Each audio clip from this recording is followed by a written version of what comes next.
Today is August 8th, 2023, and that marks the 9-year anniversary of Five Nights at Freddy's. It is crazy to think that in 1 year's time, Five Nights at Freddy's will be 10 years old. I've been a FNaF fan since 2014. I've seen the franchise go from a small indie horror game to a massive scale franchise, with thousands of fans. FNaF has dozens of fan games dedicated to its name, and we're getting 3 movies for the franchise. FNaF is the reason why I do YouTube, and I'm forever grateful for that. This franchise has given me an opportunity to grow my channel, and because of that, I've been able to talk to some amazing people. And speaking of that, if you guys want to join my Discord server, the link is in the description. So come stop by to talk to me and some other amazing people in this community. Before the release of FNaF, the horror genre was completely different. The most popular games before FNaF were games like Dead Space, BioShock, and Outlast. But after the release of Five Nights at Freddy's in 2014, the gaming genre of horror has been completely changed. And the release of FNaF introduced us to a new style of gaming, called mascot horror. The mascot horror genre is centered around mascots, and this style of horror has inspired many other people to make fan games around the main game. Five Nights at Freddy's has left a big impact on the horror genre. Years after the release of the first game, the franchise is still going strong. And with the release of more games and other things in the franchise, the community is only going to gather more hype and more fans to its name. And speaking of fans, let's talk about what made the game so popular. FNaF has brought a new style of gameplay to the horror genre. Most horror games before FNaF were typically free roam. But after the release of the first game, FNaF introduced us to a new style of gameplay known as point and click. You are cooped up in a small office with 2 doors on either side of you. And you can't leave this office. You have a camera system to your disposal to see where the animatronics are at all times. To check where the animatronics are, all you have to do is click the buttons that show up on your monitor. If you don't see the animatronics on your monitor, check your doors, because chances are they will be there. If you think there's an animatronic at your door, check the light, and if there is one there, close the door. Once the animatronic leaves, then open the door. You don't want to keep the doors closed for too long because that drains a lot of power, especially if you have both doors closed. You also don't want to spend too much time on the cameras either, because that too drains power. The whole objective of the game is to conserve as much power, while keeping the animatronics away from your office. This gets harder to do as the nights progress, as the animatronics pick up in difficulty. This style of gameplay is genius, as it starts off pretty easy and makes its way up in difficulty as the nights progress. When you start your first night, the animatronics are hardly a threat, as they barely come to your door. But as each night goes on, the animatronics come to your door more often, which this can lead to draining more power. Freddy, Bonnie, and Chica all have set patterns.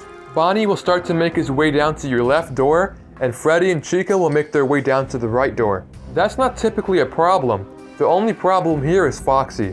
Unlike the other animatronics, Foxy is a ticking time bomb. To keep him away from your door, you have to continually check up on him. That's not usually a problem, but when you get to nights 5, 6, and 7, that gets harder to do, as you have to check up on Freddy to slow his movement. The way Scott modeled the games and the characters makes the franchise recognizable to millions of people. The design of the animatronics in this game is uncanny. This lines itself perfectly to a game like FNaF, as the horror of the animatronics comes from the idea of them being uncanny. The look of the animatronics is one of the main reasons as to why the game is so popular. The main 4 animatronics are iconic, as things like cosplays, fan art, animations, and merchandise have been made about them. If Scott had gone for a more boring look for the animatronics, I don't think the franchise would be where it is today. The atmosphere of the pizzeria adds on to the uncanniness of the game, as there is garbage littered everywhere throughout the pizzeria and the whole place is dark. This shows how unkept the pizzeria is. And to make matters worse, when you go on the cameras, there is static, which makes it harder to see. There are tons of Easter eggs that were added into the game to add on to the mystery of the story. There is a rare chance while playing the game that you'll get one of these Easter eggs. These Easter eggs can consist of posters spotting on the walls, the animatronics looking at you, Golden Freddy in your office, the animatronic heads and parts in service staring at the cameras, and more. And all of these Easter eggs contribute to the story of the game. In short, the story is basically about a guy named William Afton, aka Purple Guy, going to the pizzeria in a yellow spring Bonnie suit, and he goes around killing kids. He was caught, but he was never charged because there was no evidence against him, as he shoved the bodies of the kids in the animatronic suits. And these kids came to inhabit the animatronics, hence why they're walking around trying to kill us.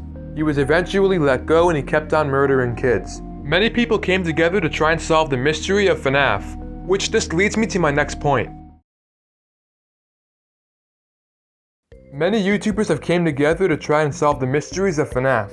YouTubers such as MatPat, Dawko, ProClassGamer, FusionZGamer, and a whole other bunch of YouTubers all came together to try and solve the mysteries of FNaF. Many of their theories that they made were good, but some of their other theories were wild and far-fetched. For example, MatPat made a video connecting the incidents of the game to a real-life shooting that happened at Chuck E. Cheese, and there was 5 people that ended up passing away. And MatPat said one of the 5 victims represented one of the 5 animatronics. And not to mention, that video was extremely disrespectful to the people who passed. Another theory that was really popular at the time was that Foxy caused the bite of 87. Since at the time this theory was made, there wasn't too many animatronics in the franchise, and Foxy had the most rundown and broken look. The only evidence that backed this up was that Foxy was out of order, and that his jaw's always open. Now on the other hand, there was also a theory stating that Foxy was a good guy. The reason being is because when Foxy jump scares us, he only leans into our office and doesn't fully attack us. And people were saying the only reason why we die is because we suffer a heart attack. So overall, I think the game is extremely good, as the game didn't lean too heavily on the story, more so on the fear and the tension that comes while playing. I also think FNaF 1 has the best nostalgia. And as always guys, let me know what you guys think about this in the comments down below. If you guys do want to join my Discord server, the link will be in the description. Come stop by to talk to me and some other amazing people, and I hope to see you guys there. And with all that being said, I'm going to wrap up today's video here. Leave a like if you guys enjoyed it, and I'll see you guys in the next one. Happy 9th anniversary FNaF.